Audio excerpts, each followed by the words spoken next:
What's up, guys? I'm bringing you a Blade Talk with Scab and Joe on my channel with none other than Greg Medford himself of Medford Knife and Tool. Fantastic show. You don't want to miss it. It's a long one. Stick around. You won't regret it. Enjoy. Well, welcome in, guys, and welcome back to another edition of Blade Talk with Scab and Joe. We got a special edition. Welcome everybody in the room. Listen, for those of you who don't know me, I'm Scab. My channel name is Choir Boys Cutlery Outdoors. And my partner, I'll bring on in 1 second. Listen, I do knives. Joe does swords. We've got a lot of similarities, a lot of differences. The one thing we do agree on passionately is this: veterans causes. And all you guys in the room knows this, okay? So here's the thing. There was a time in this country where 22 veterans a day took their own lives. Now, stats show that number's going down. However, anything above zero is unacceptable. So vets, we love you. You have a place here and you are welcome on both of our channels. That being said, guys, we're really excited about this. I'm going to bring my brother from another mother in. Joseph, come join us so you can announce our special guest. What's up, Scab, and welcome everybody to Blade Talk. Happy to see everybody in the room. We got a packed room going on. Welcome everybody. So Medford Knives. As you guys know, I kicked off a Medford knife series. So I have pretty much, I mean, you can't see it, but I got probably about, I think I probably got about 18 Medford knives surrounding me right now. So I figured what wouldn't be better than basically getting Greg Medford in. So let's talk about his knives. Let's talk about Medford. Let's talk about what makes these knives great, because I am a big fan of Medford now that I kind of had my hands on them, been using them. I am just ecstatic about them. So reach out to Greg. He agreed to come on. Very happy about it. And so we're going to talk about Medford. We're going to get into Greg's views of his knives and what makes them fantastic. And without further ado, let's bring Greg Medford into the room. Where are you, buddy? There you go. Boom. There you go. Boom. Welcome, buddy. Thanks for joining us. Really welcome appreciate in. you coming on. Thanks for having me. Well, Greg, now that we got here, we can jump on you. No, listen, do me a favor. Thank you, number one, for coming in. Thank you so much. For the few that wouldn't know what you're about, give us a little background on your company, what you do, and who you are, please. Okay.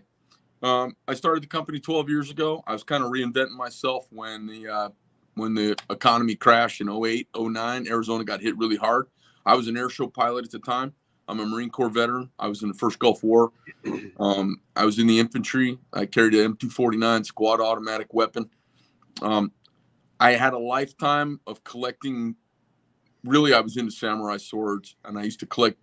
When I was a kid, there was a lot of World War II swords that you could find them all over the place around New England and New York when I was a kid. So I went around door knocking and used to collect Japanese swords and clear out people's attics and basements. And I had a contact, and I would send the swords to Tokyo, and we would repatriate them to families they came from.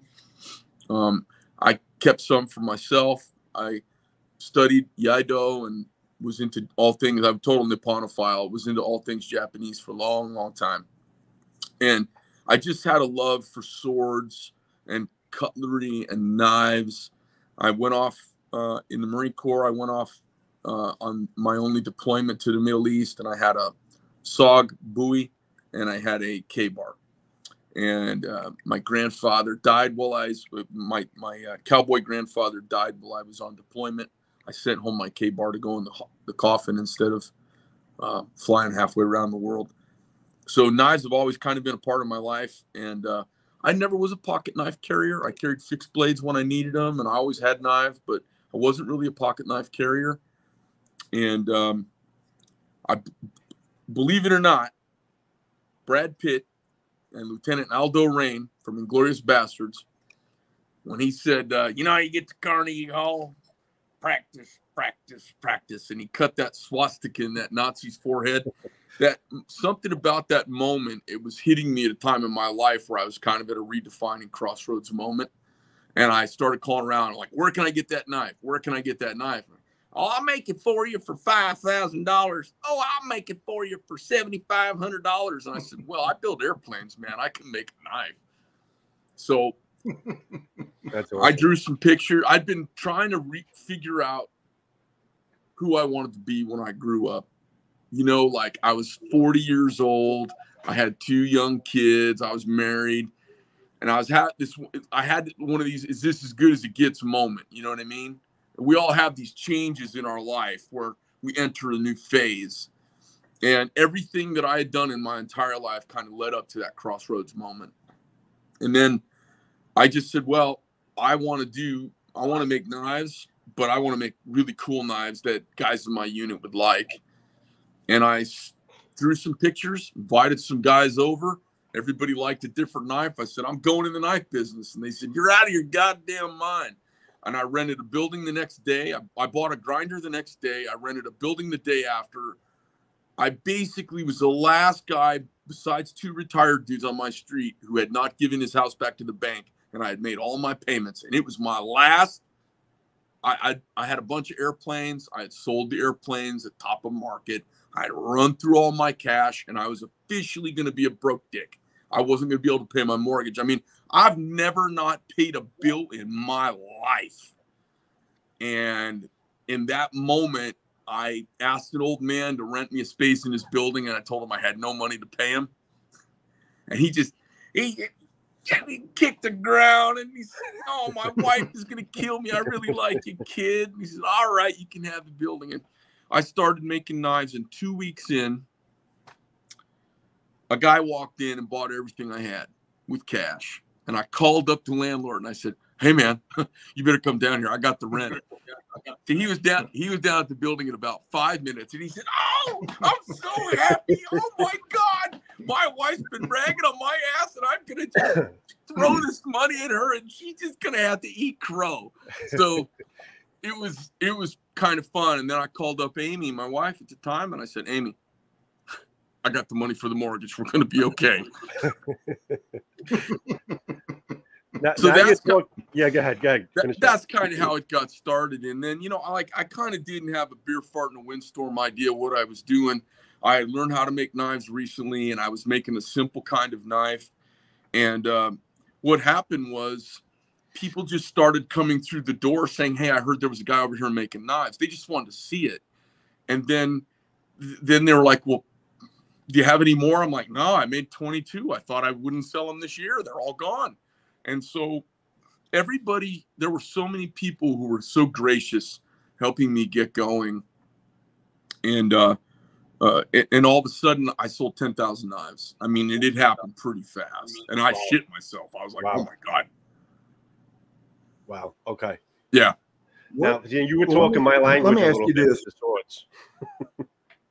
I was going to say, Joe, I think just fell in love with you all over again with the swords. That's awesome. Can I tell you something? Right? I'll tell you a funny story. Yeah. So I want to give a shout out to an old man who helped me start making knives. His name was Tom McGinnis. He ran a company, a little knife school called Ozark Knife Makers in Ozark, Missouri. And I called up. I said, hey, Tom, my name's Greg Medford. I'm from Phoenix, Arizona. I'd like to come out and learn how to grind. The folks at Burnt King gave you your name and number. Well, I don't really have a class going, Greg.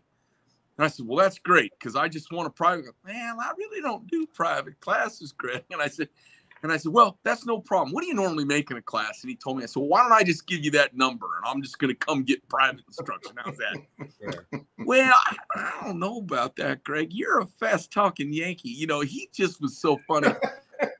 Well, he let me go out there, and about 2 hours into grinding on my first day, he and his brother James were helping me. And he has recently passed away, so God rest his soul. I always gave him, he just loved me. I was like a son that made good. He said, well, what do you want to do with this knife making thing for, Greg?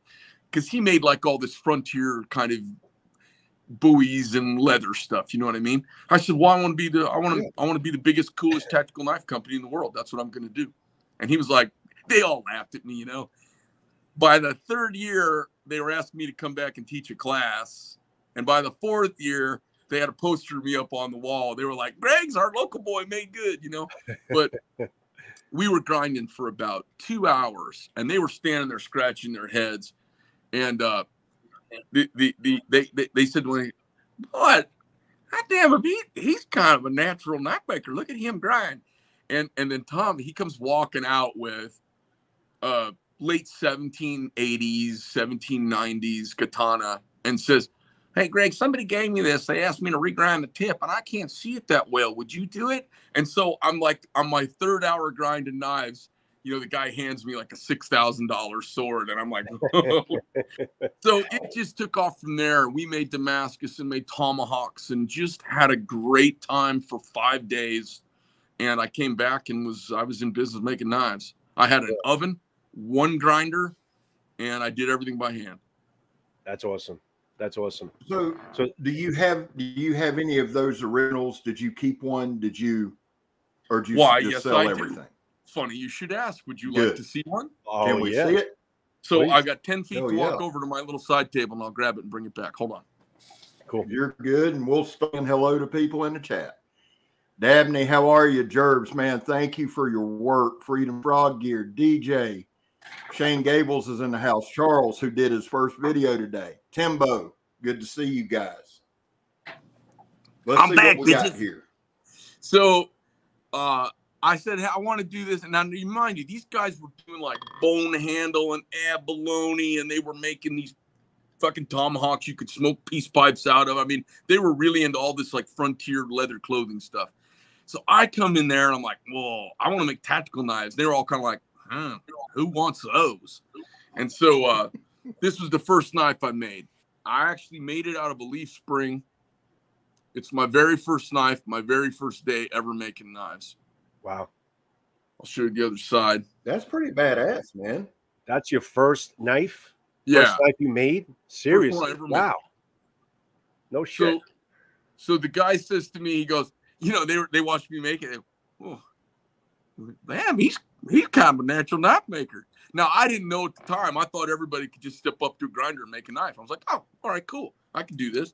Yeah, and no, as it turns out, it's a little harder than that. But I was, you know, I had shaped a lot of aluminum and built a lot of airplanes by hand. I had Russian aircraft and Chinese aircraft, and I had done a lot of fabrication by hand of parts. So I had good sense of material with an engineering background and handcrafting, and it just kind of came natural to me. And I was just lucky, God gift, you know? Right. Yeah. Well, that's God given. That if that's your first knife, that's. Let me ask you this real quick. What? Because there's a guy in the comments, Captain Electro has a channel. He just got him a forge.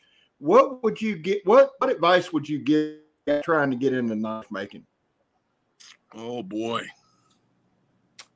Well, what I would say is don't look at knives for at least a year or two. Like it is fucking possible. Because you look, here's the thing. If you see my knives at a show, from across the room, you know it's my knives. Like mine look different than everybody's. Yeah. I don't look at anybody's stuff, and it. A lot of people make lovely knives. Okay, they just don't speak to me. So I wanted to make stuff that I loved, and I've always liked cool shit, and people have always liked the shit that I like. So I said, well, I'm just gonna make cool stuff I like, and if people buy it, cool, and if they don't, I'll get some other job. So the hardest part about being a knife maker is that it's an ancient tool, and it's hard to make it unique, and it's hard to make it unique without it being silly. Mm-hmm. So that means you have to find some original zeitgeist to your design. You've got to find your own spirit, and you can't do that looking at other people's stuff. You know, Stephen King was asked, you know, how do you write so many novels? He goes, I get up in the morning at 8 o'clock and I write all day long. And a lot of it's junk and some of it's gold. And the thing about knife making is you got to draw a lot of pictures. You got to approach, like I teach a class on how to design knives, okay? And I always tell guys, until you're an experienced knife maker, like right now, I can sit down. Today I sat down and drew this knife. I don't know if you can see it. Yeah, you see it fine. Yeah, there. Okay, it's a for me. It's a brand new of a certain thing. I can sit down and draw a knife anytime, anywhere. I've done it a bunch of times, okay? The thing is, until you have done that exercise a bunch of times, I recommend people always have purpose-driven to what they think about. So function over form. Don't worry about how it looks. Think about what it's going to be used for as a tool, and try to make the tool that you sense would work for you, and solve a little problem. If you solve a problem with knife making, a lot of times it gets original. So that's a little bit of my advice. But the hardest thing is to be original. Yeah. Very well said. Let me ask you this. As far as the process goes, what was the hardest thing for you? What was the hardest thing to get right? What was the hardest, obviously not much because you're killing it, but what right up front, what worried you the most, I guess, would be the proper question. Well, I mean, the truth is the hardest thing is, Chris Reeve said something to me years ago in Germany. We were standing next to each other, and he said, Greg, to make one knife, it's not hard. To make 10 knives the same starts getting difficult, but to make 1,000 knives the same, damn near fucking impossible. And it's true. Repeatability, consistency, that's really, really hard. Making one knife, honestly, for all the guys that make super swanky knives, like really cool, honestly, not that hard. Just time consuming, but it's not that hard. Make 10 of them exactly the same where the parts are interchangeable. Holy shit, different animal.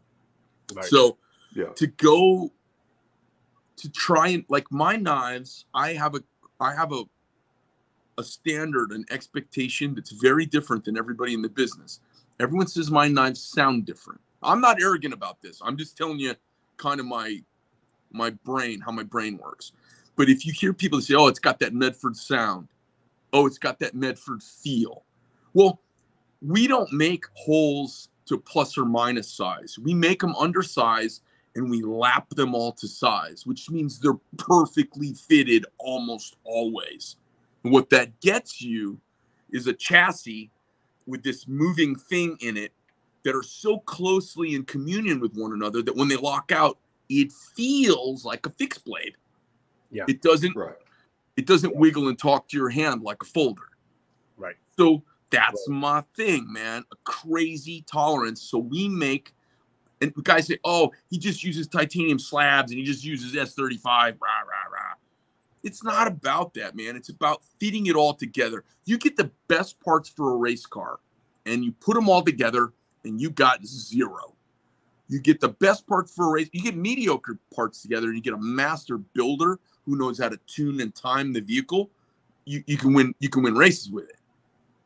So it's like that. It's all about the tuning and how much time, energy, and effort it takes on every knife we make. 1 hour to lap it together the first time.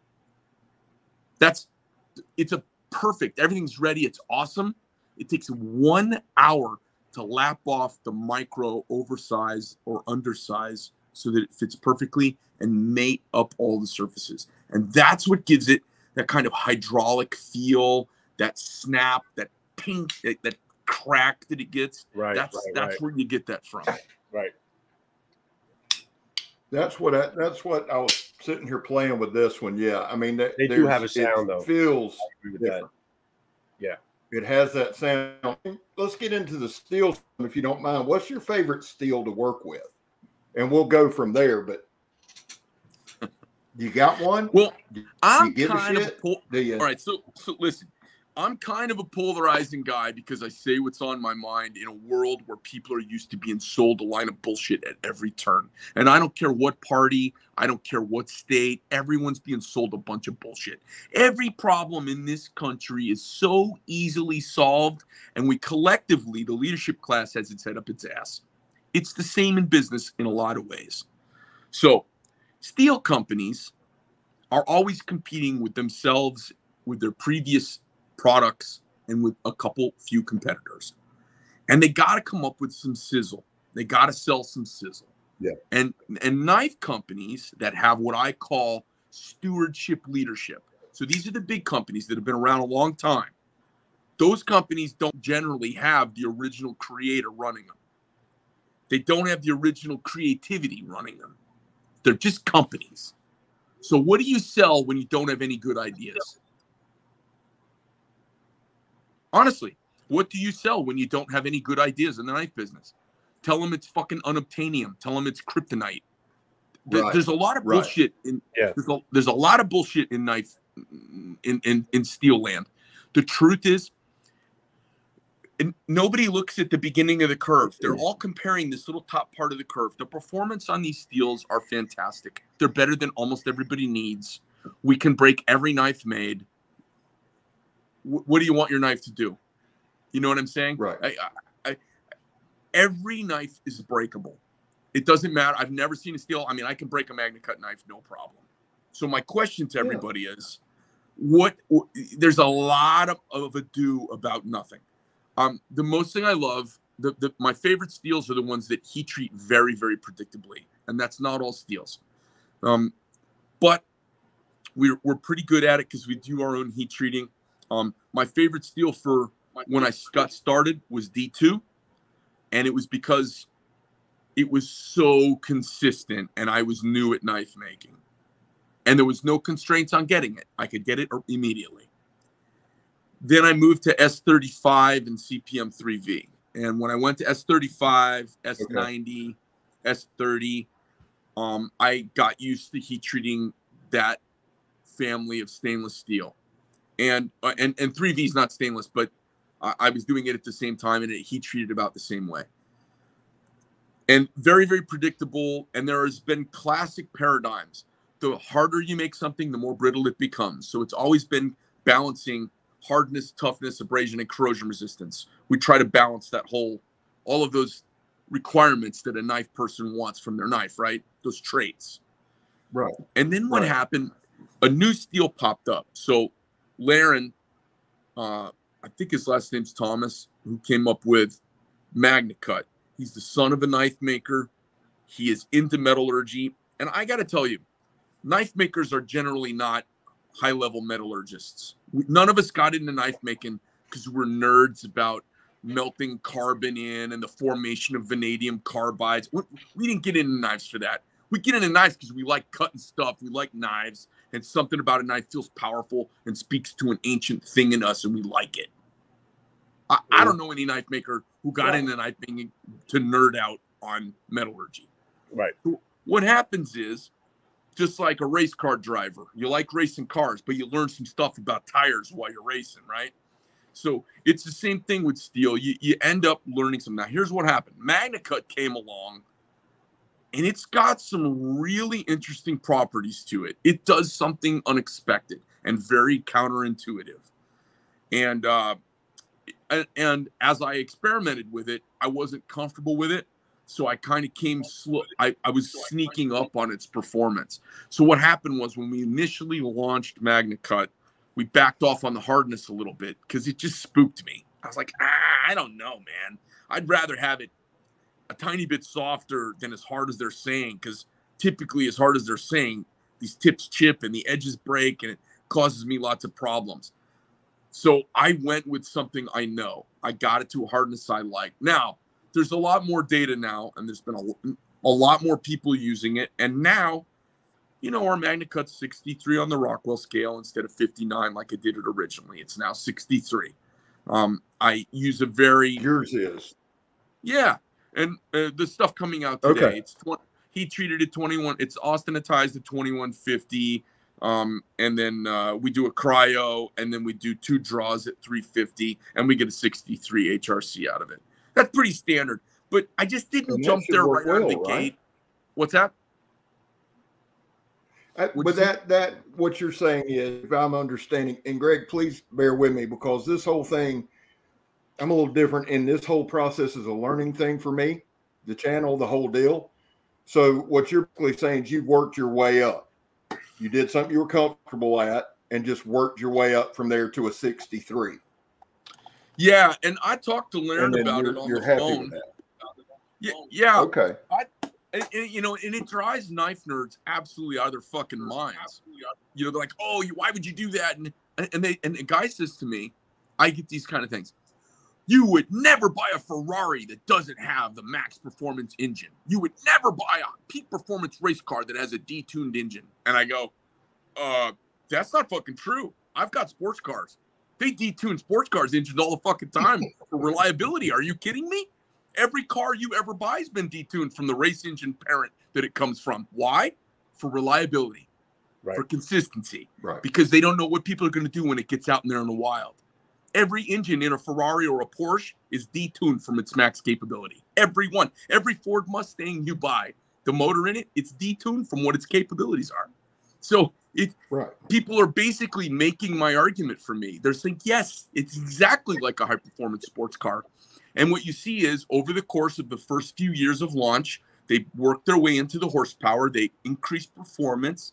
It helps with their sales. It's part of their sales matrix. But it's their reliability. They get thousands of these cars, lots of RPMs, and they get some track record, and they start feeling comfortable. It's the same thing. That's a great analogy. I like how you started basically right off the production line, just kind of testing the grounds on the Magna Cut, and now you're at 63 HRC on the Magna Cut, more or less. And I was sneaking up on it. The thing is, everybody got their panties in a bunch and said I was ripping people off. And I'm like, God damn, guys. If you get around knife makers, now I've sat at a table with 7 famous big company knife makers having dinner. And this is the famous thing. Somebody comes and says, hey, boss, I want to make a change. Can we change the screw? And we all go, oh, my God, don't change anything. Because knives are crazy. You could change one little thing and they just don't work right anymore. Right. So we're a little bit, especially the bigger you get, the more you're inclined to be on the conservative end of big changes or new metals. And look, as it turns out, Magna Cut is the only metal here on planet Earth, third rock from the sun, I've ever heard of that is tougher at 63 Rockwell than it is at 60. Never even heard of such a thing. Wow. It's fucking bananas. Now, that's interesting. Yeah. Super cool. I just didn't feel comfortable right away going to warp speed. I wanted to kind of sneak up on it. I respect that, though. I respect that. I like how you approached it, without a doubt. Well, you have a customer base you're responsible to, so I think you did the right thing. You know what I mean? That's the way I feel. You did it the smart way. I would go with you on that 100%. I don't. You got to be comfortable. When you launch the brand new 991 turbo Carrera Porsche, they don't come out year one with 1,100 horsepower. It's 525. Right. And when the fleet's got 6 or 7 million miles on it, all of a sudden you can buy some upgrades for that extra horsepower, and the new models have it. They're just working their way up on it, seeing what's breaking and what causes them problems. And listen, I'm not a one-guy knife maker. I mean, there's 50 people here making knives at a breakneck pace, and I'm very, very cautious. I would rather have a knife go out, and guys are going to freak out about this, 2% below its metallurgical peak performance in an area that I'm familiar with, than go out me searching for peak performance on a brand new steel on the first model I put out and find out they break all the time. So so you learn with experience. I kind of sneak up on it, and it's okay. How many models do you have in Magna Cut right now?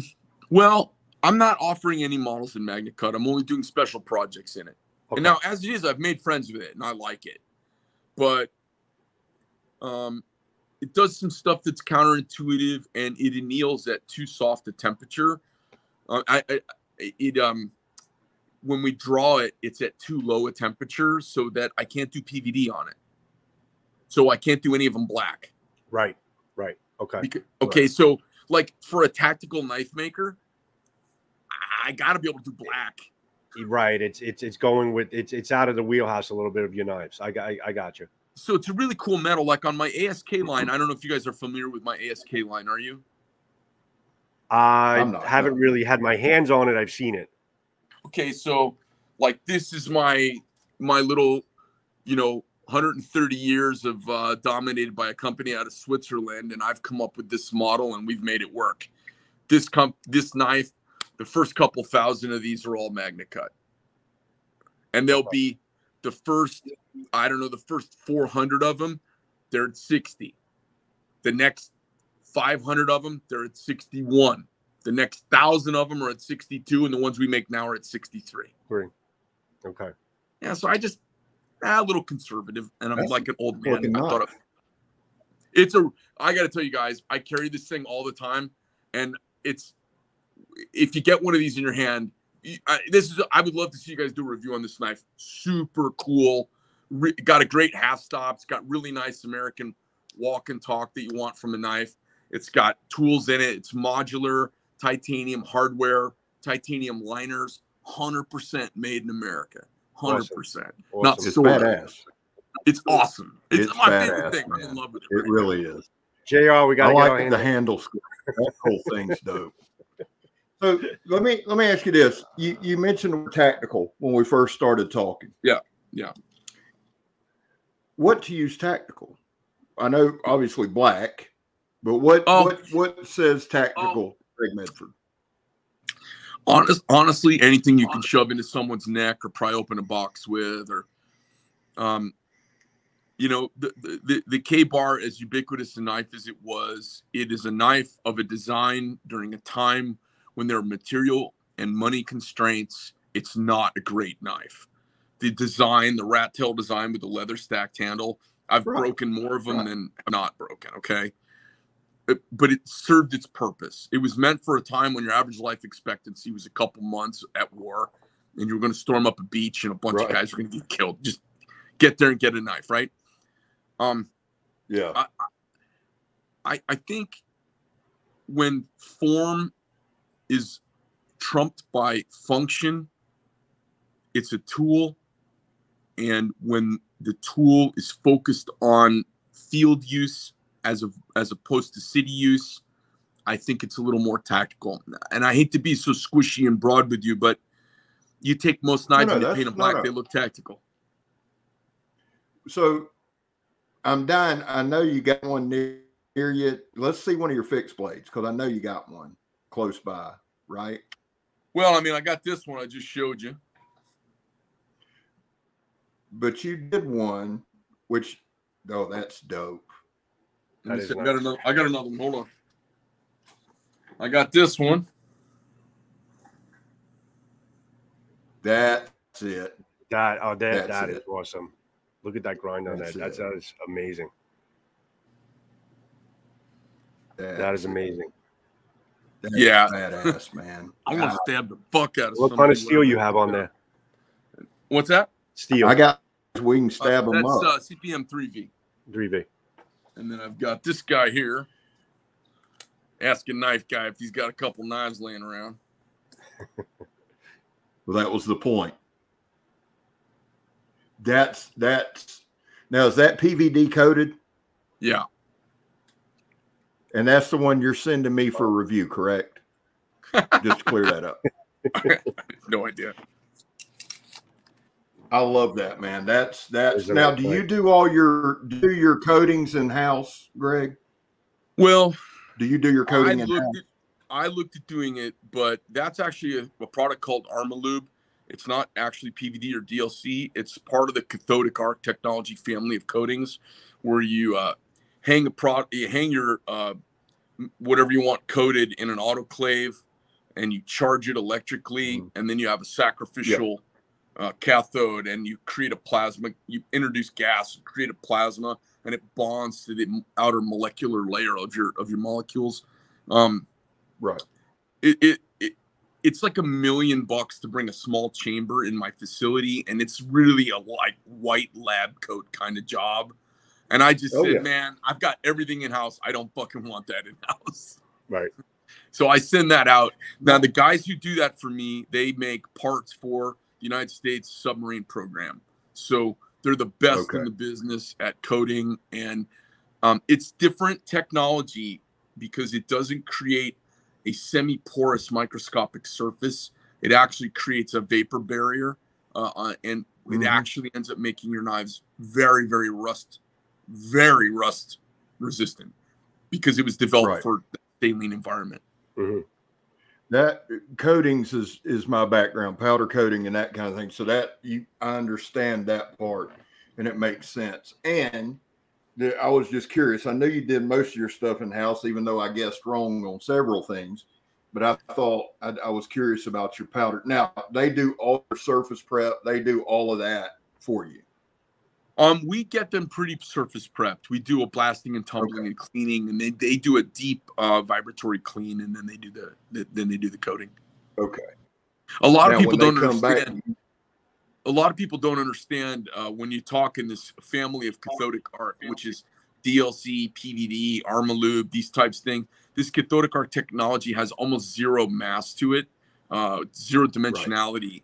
So thus for us in the knife making business, we're always chasing these crazy tiny tolerances.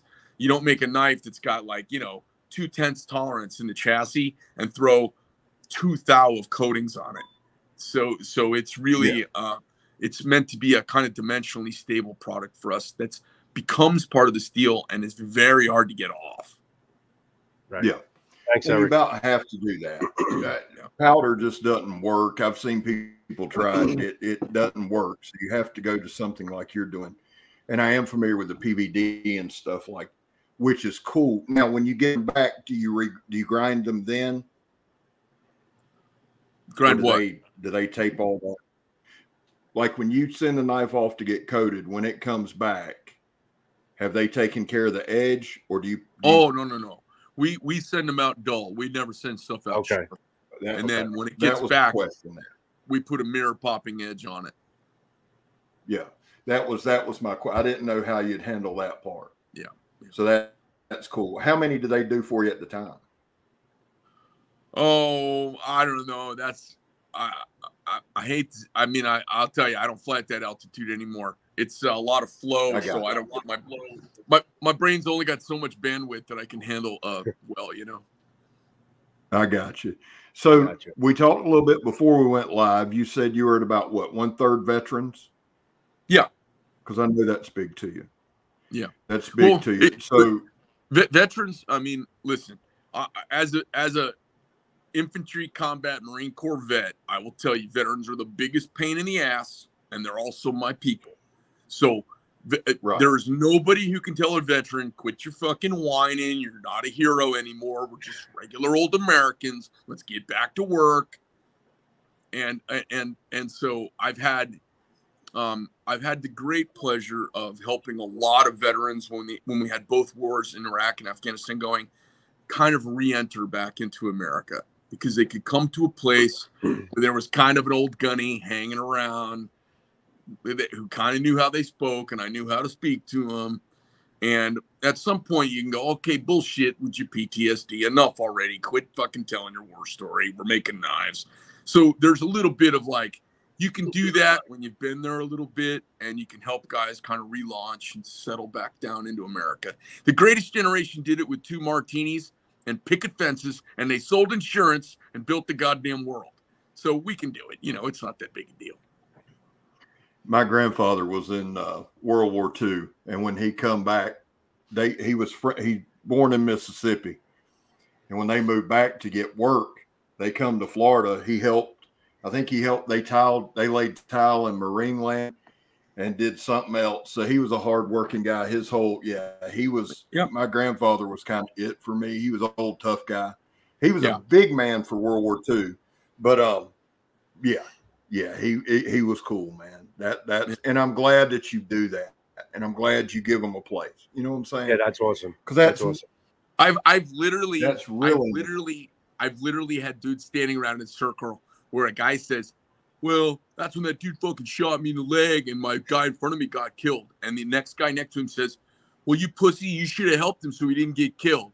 Like, these are the conversations that are going on. The conversations, here you go.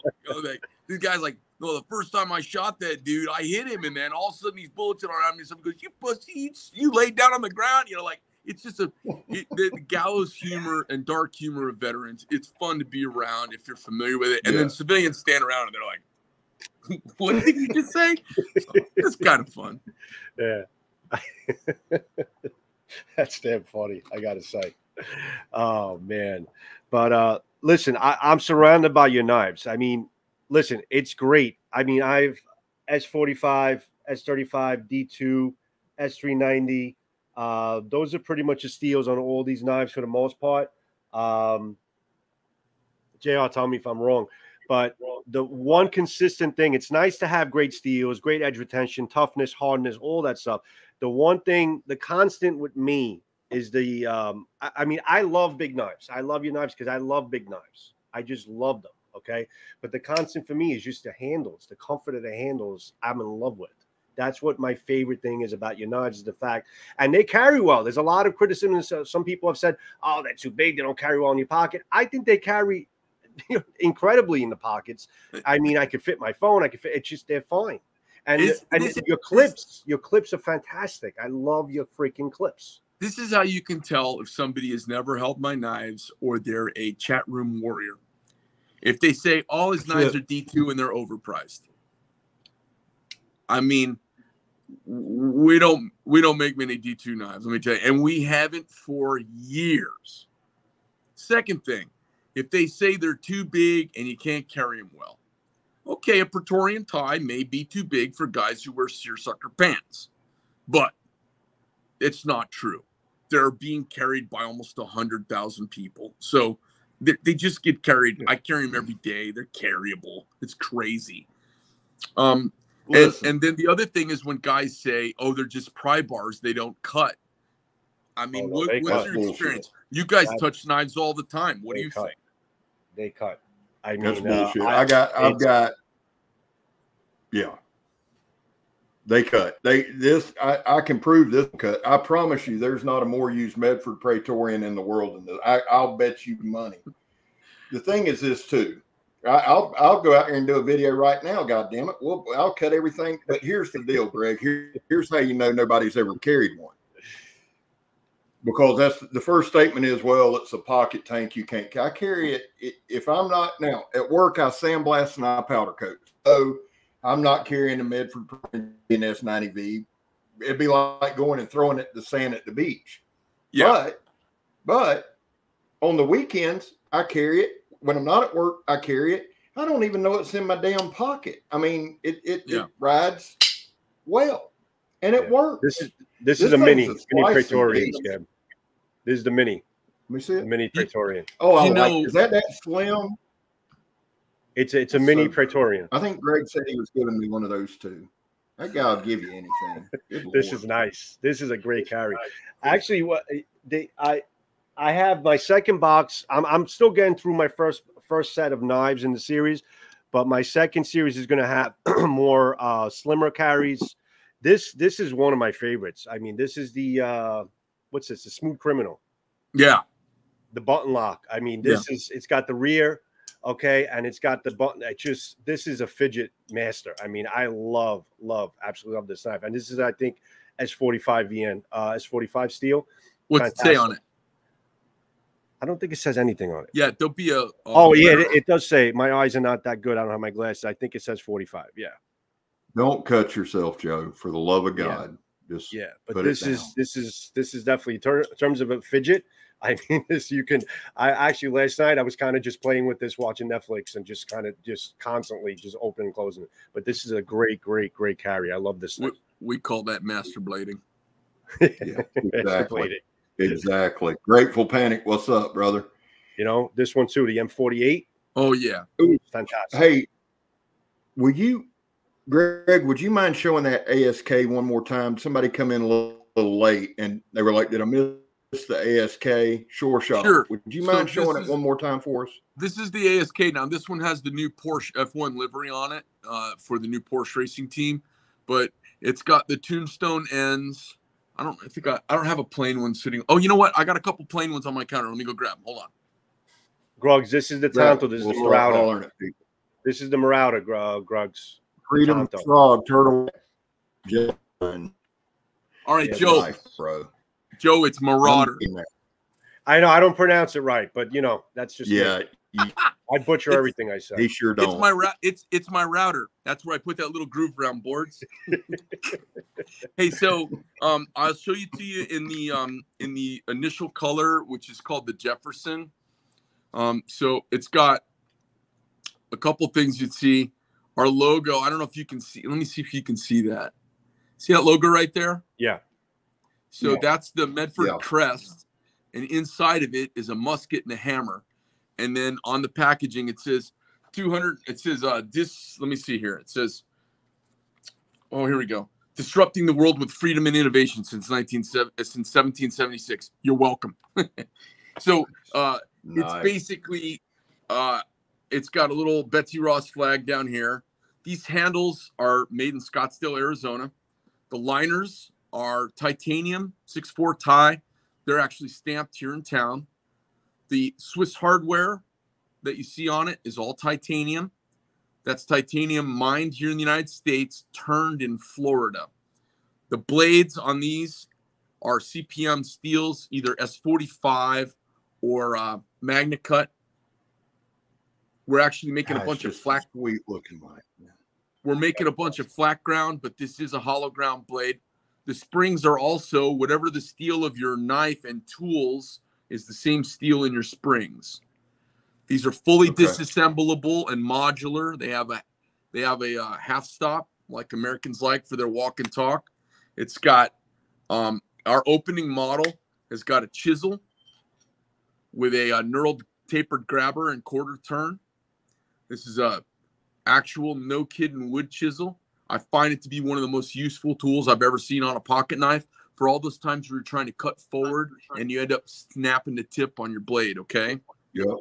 Yep. And then I'll show you the bottle opener. The bottle opener, I know this sounds really goofy, but I spent a bunch of time. I wanted to make a bottle opener that just scared the cap off of a bottle. And this thing, it just works so well. And I've given them the bartenders and said, hey, try out my bottle opener. You know, bartenders open a lot of bottles. And they're like, oh, wow, this thing's really cool. So I drove everybody crazy with the bottle opener. They thought I was batshit crazy. So they've all got 3 tools. You can also take out one of the layers and make it a single stack with just the blade. You can make it 3 layers if you get the long pivot hardware, and you can put in 3 blades or 2 blades and 2 tools or 1 blade and 4 tools. So it's very American. Okay. You can personalize it and make it the way you want. And then we offer it in the Washington model in OD, the Alcacay, named after a Medal of Honor winning Native American from the Four Corners region of Arizona. And they have different tools and kind of different themes. So super cool knife. I'm fucking in love with it. Awesome. Listen, I got to ask this question. I'm not a slip joint guy, but that's badass. That is nice. All right, Eric Hussein, Samurai Bird. I heard you guys loud and clear, and I actually have to ask you the question as well. Okay. First of all, do you have any Nihantos still in your possession? Do I? Yeah. Yes. Of course. But before we get into that, do you have any plans, or would you have any plans on producing katana under Medford name? No. Now, I'm going to tell you something. I'm going to tell you something. I want an American-made katana. Okay, now I'm going to tell you something. There's a movie that is getting ready to be produced, and it is one of the cult classics of all time that uses a katana. And I've been asked to design the katana for the movie, and it's a big deal. And I just did some knives for a knife movie that's coming out next year. Major John Woo production. Cool. And then this next thing coming out, I got 2 movies coming out. One of them's got a samurai sword in it that I designed. I'm in the running. Like, I'm the guy they asked to make the knife, the sword for the movie. So I'm working on a samurai sword project for a samurai movie. That's mad cool. That's mad cool. But it's going to be me. It's going to be it will not be there's no need to have some crazy lunatic American make an ancient sword. There are guys making ancient swords. Right. Okay. I'm going to do my modern take on it with modern materials and a modern twist and more of a kind of killing, fighting kind of tool rather than an elegant, the samurai sword really didn't evolve very much. It has the Japanese are not known for their dynamic change. They're known for ancient consistency. Consistency. Exactly. Yeah. Right. So it didn't change much with the times. It didn't evolve much, which means they got it right in the 13th century. Probably not. So I think there are innovations to make to the concept that fit the modern kind of battlescape a little bit, which is kind of fun. Yeah. So that's the little gap that the Japanese left me. Their inability to attack very quickly with the times is a strength, and it's a weakness sometimes, and it leaves me a little opportunity to do something cool. That'll be dope, man. If you get that deal, and I pray and hope that you do, because that is so freaking awesome to get one of your designs in there. You got to consider it, man. I have so many of my sword buddies that would love to be able to buy American, buy it here in the States, buy katana in here in the States. Yeah. There's really no other options. I mean, you got Walter Soros, but those swords are unattainable in terms of what they're pricing them at. How about the Bukai Trading Company swords? How are those? They're okay. But they're not made in the U.S. You want a U.S.-made one. Yeah, a lot of people really, I've had that question asked me a million times. I mean, I review katana all the time. They're doing great jobs with these swords, great performers, great fit and finish. Some of them, not all of them. Yeah. And people would ask me, like, where can I buy an American-made katana? So I'll point them to Walter Soros. But, his swords are, $5,000, $10,000 each. Yeah. So it's a little, unattainable for most people. So if you can come up with a design that your take on it, let's call it tactical, maybe a tactical Medford style katana, I would be first online. I think a couple of guys in the room would too. Well, we'll see what happens. They already told me that they're gonna reserve the rights for foreign mass production, and I said that's cool. I just want rights for the original in production. So if we get around to making them, we may do a bunch of them. Yeah. I may do like 100 of them, just commemorative for the movie kind of thing. But they'll be real fucking swords. Yeah. Well, even European sword, any type of a sword model you can make up, one-handed swords. I would love to see Medford, getting into that market here in the States would be phenomenal for me anyway. I know a lot of people agree with me. Yeah, I got a weird thing about business. I have a tendency when I was fighting and training fighters, I like to take the fight to where somebody else is not already awesome. If I find out someone's got a great ground game, I'm gonna kind of try to get a distance fight out of them. Or if I find out they're just a talented striker, I'm gonna try and grind them a little bit. And when it's in business, I'm the same way. There are people out there, like my out the front knife that's coming out, it's unique and it's special. And I didn't want to do what so many people did, which was basically a knockoff Ultra Tech. We're bringing new stuff to the table. So anytime I come out with something, I want to jump into look, everybody who's making cool knives, they're friends of mine. So I don't want to come making something just like one of my buddies, be a dick move of all time. Right. So I try to bring some creativity and the Medford take. That's what I'm saying. Like as a customer, I'm just talking to you as a customer. If somebody's requesting something of you, I respect your take on how you approach making your knives, how you approach making your knives in your own aspect, in your own vision, and not seeing what other people do. I love that. So like a Medford take on swords, on let's say Viking swords or a katana or something like that. I think that would be awesome. You know what I found out? I did one of those genetic tests, and my mom, she's half French and she's half Greek, and my dad, who thought he was Heinz 57 and Irish and Indian and all kinds of Pocahontas bullshit, turns out he's fucking lily white cracker Viking. So this is hysterical. So my mom, she's half Northern French, Normandy area, okay? It turns out the Icelandic Vikings must have fucked and had kids with half the world, because I'm 85% Icelandic Viking and 15% smattering of Greek, Russian, and Moroccan. Now, that's my Greek grandfather, okay? How does a guy who knows his lineage be 85% Viking? And I only say this because I found out I'm Icelandic Viking, not some obtuse Northern European thing. They're like, no, Icelandic Viking. It's a little tiny island. So I've got a thing for cutlery. When I eat and I like my food, I have a tendency to bang my knife on the table. Something's wrong with me. And I thought I was French and Irish, and it turns out I think I'm just a Viking lunatic. So everything I do is a take on like how to storm the shores and take everyone over. That's awesome. That just means your ancestors were part of the Varangian Guard. That's all. There you go. There we go. Okay.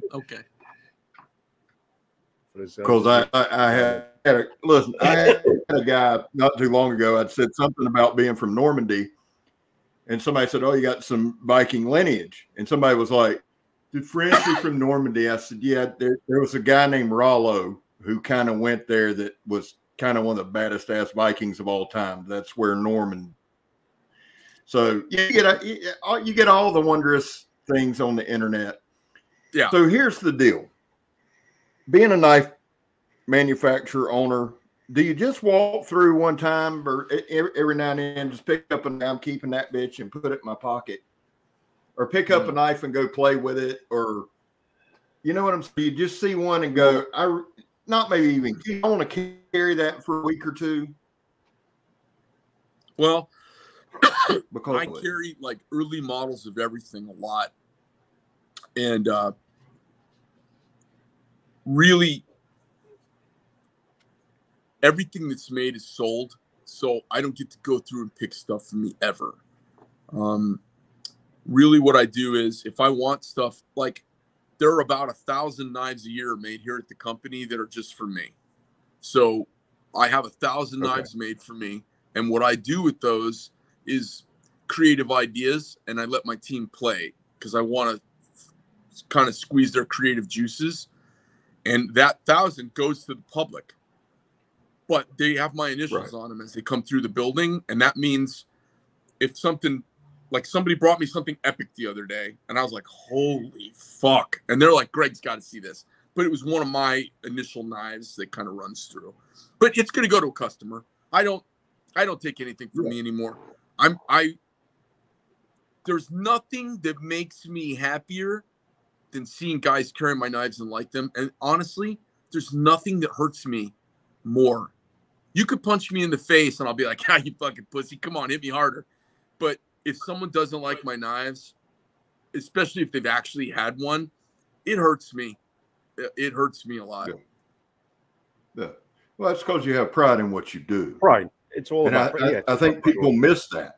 I think people miss that. I think people see Greg Medford, but they miss how much pride you actually have in what you do. And talking to you in this past hour, over an hour, it's apparent that you still have a fire and a passion for knives. And you know, I'll tell you something. I don't want to like slap you down to correct you, but I don't have pride at all. I have a second generation immigrants, grandparents who survived the Great Depression, fear of loss and poverty that drives me. I'm afraid of not working hard. I'm afraid of something happening while I'm not working. So I work, and I work a lot of times out of fear. And it's a deep emotional thing that I can't get around.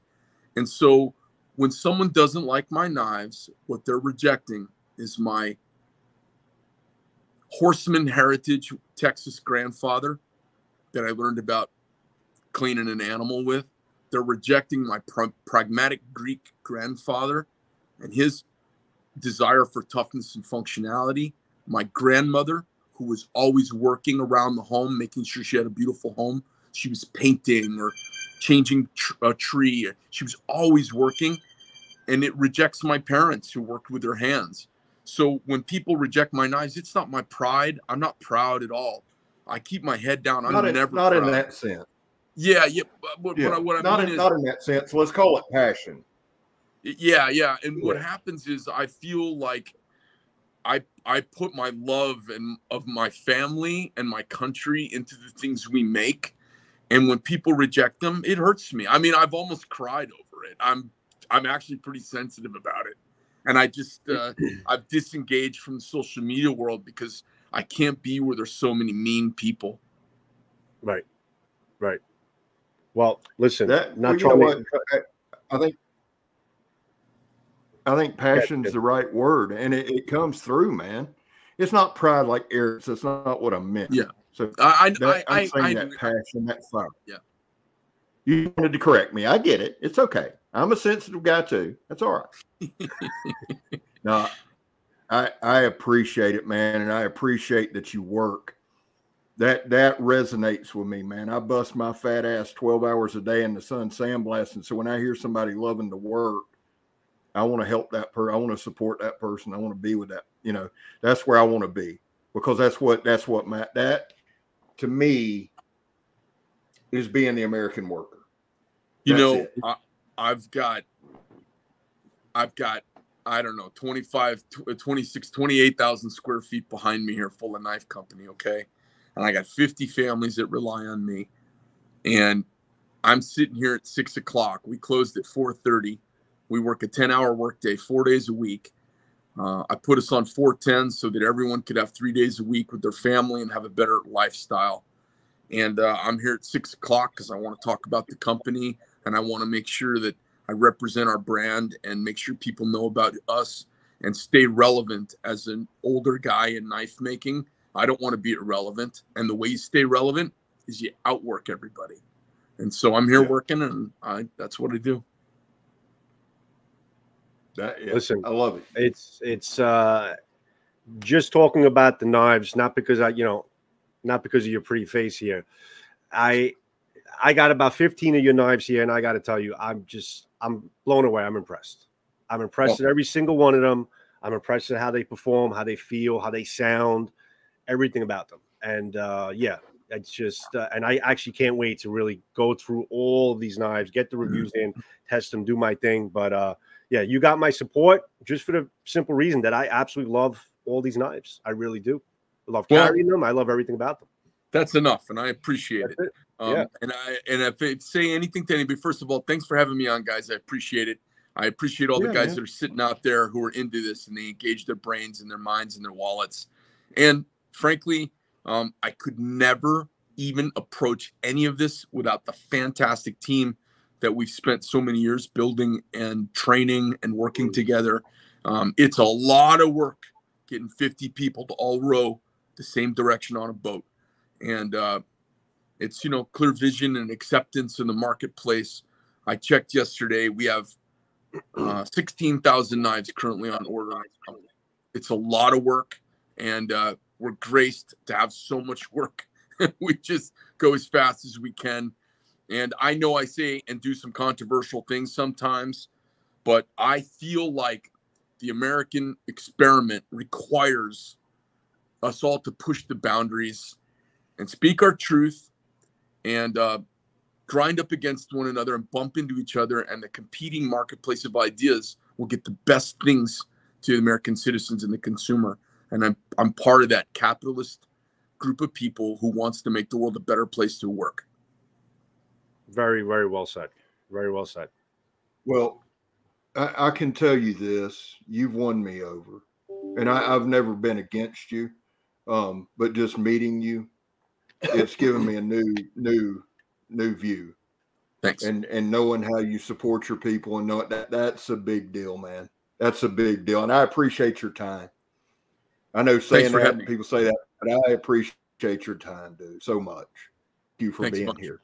Your after hours time, especially. We don't want to tie you up long. Do you have any final thoughts? I don't want to tie you up long because you've been gracious and stayed with us. Tell me your vision. Well, I think about the knife business as a whole, not just Greg and his little company. And I think as we talk about knife community, I think it's important. I think we all need to be radically tolerant of being radical, because this country is so awesome, and it's being driven into the rocks by spending and irresponsibility of both parties. And I think it's incumbent upon us to not all hate each other because everyone's told us we should hate each other. I think it's okay for men to have opinions about being men, and women to have opinions about this, and gays to be mad at that, and black people to be mad at this or in love with that, and Mexicans to say this or that. We've all got to rub up against each other and bang into each other and figure each other out. And as I've been doing this great experiment now, this American experiment for 52 years, I find when I talk to people of different color, creeds, religions, and countries of origin, they have one thing in common. They want their kids to have a better life. They want to live freer. And the thing about knives is they're empowering. The same way you watch a person who maybe has been bullied, you watch them shoot a gun, and you can see their posture change, and you see them kind of be emboldened by it. And you see new gun owners as they become shooters, as I see people move here from other states, and I see them breathe liberty, and they stand differently, and they talk differently, and their bumper stickers change. And they quit their job and go start an enterprise and do the great American experiment. Knives are part of that lineage of rugged independence. They're part of that frontier spirit. They're part of that self-reliance. I'm not going to call somebody to help me. I'm going to pull that person out of that car. And I'm proud to be a part of that, giving somebody a little more confidence. You know, tough knives are like great feeling guns, are like good boots. They're like a good pair of fitting jeans, a jacket that allows you to move around well. Good gear makes you perform better as a human being. And I want people to perform better, and I want our country to be better. And I do it one knife at a time. And I just hope that the people who get them appreciate it. And the vast, overwhelming majority of the time, they quietly reach out to me and say thanks to me. And that's what I do it for. Yeah. Well, I don't do anything quietly. So here, thank you, one. And I'm going to ask, because we've got a shit ton of content creators in the room. Guys, when this posts on Blade Talk, because I'm going to share it on my channel, I'm going to ask everybody to share this, because I'm telling you, everybody share it. I'm telling you all, I want people to see this Greg. And I think we all have a responsibility to do that. So if you would share it, I'm going to share it on Choir Boys Cutlery. Joe's going to share it on Steel Forged and Fire. And man, listen, honest to God, thank you for being here. Appreciate truly appreciate it. Yeah, so much respect for you, brother. A lot of respect. I appreciate everybody's support, really do. Yeah, everybody in the room pretty much is all, you know, with the thank you, with the appreciation for your knives, and a lot of people, you won them over also in the chat room. People who have never had a Medford knife in your hand, and after hearing you speak, they're looking to get into Medford knives, and that's a great thing. And I wish that kind of just spreads out and just excels and keeps it going. But yeah. We'll be here for you when ready. Thank you. Definitely. All right. Everything cool Greg said, you just killed Joe. So sing us out, because we love you. God knows we do. And what's your hey, Joe, give me one more knives you got around you, because you've changed that sumbitch about 12 times. How many knives you got, Joe? Hey, are you guys done with me? I got, let me see. Are you guys done with me? 1, 2, 3. Am I still on? You need to go. You need to go. Thank you. I got to go cook dinner. Okay. Hey, is it okay if I bounce? Brother, thank you. No, yeah, we'll stay yes, so sir. Yes, sir. Right. Thanks, Greg. Appreciate it. Thank Hope you, to have you on again one day soon. Anytime, man. Let me know. You want to talk anything, I'll get on and rumble with you guys. Thanks, Definitely. Man. Thanks, Greg. Have a good night. Appreciate you, brother. See you, man. All right. He's probably awesome. God. Yeah. Hey, guys. Again, thank y'all for being in the room. Joe, awesome job, man. Great show. Joe, seriously, man, love you. Thank you for the work put in. Guys, just so you all know, and this needs to be said publicly too, Joe's the one that stepped out and got Greg. Joe went after it. So, man, thank you for that. I appreciate that. This has been phenomenal. So, Joseph, end us. boys, we'll see you on the next Grateful Panic. Thank you for stopping by, Javon. Gerbs, I love you. Maurice, sing us home, Tony, Joe. everybody in the room. Sorry, guys, we didn't get to the chat. It was just a great conversation with Greg. I appreciate all your comments. Obviously, Shane, Gerbs, thanks for the moderators. Gerbs, you were moderating. I think I put JR as a moderator too. We didn't have much spam in the room unless I didn't see it. It looked like it was a pretty clean. No, guys, y'all did a phenomenal job. You guys did great. You guys did great. Rusty, job. You know, Garen, everybody in the room, I really sincerely appreciate it. And guys, please, like Scab said, let's share this video. Let's put it on your posts. Let's get this out there. Everybody needs to hear Greg talk. And it was a great live. I definitely want. And listen, Scab, when you approached me about doing a Blade Talk together, this is actually the vision that we had in terms of Blade Talk, to have people like Greg Medford on, you know, to talk about his product, talk about American made and all that stuff. And this was a great live. I'm glad it kind of just surfaced. It happened and it worked out really, really well. Thank you. All right, so we're going to close this off. Yeah, we're going to seeing you, buddy. Close this off, guys. Thanks for everybody joining us in the room. Thrash's Garage, Brandon, thanks for joining us. Grateful Panic. I wish I could go in and talk to each and every one of you. We've been on for a little while. Let's share this broadcast, guys. Thanks for joining us. Thanks for sitting through. Thanks, Greg Medford, for joining us. And we'll peace out, everybody. We'll see you when we see you on next reviews and next Blade Talk. Have a good one, guys. Ciao.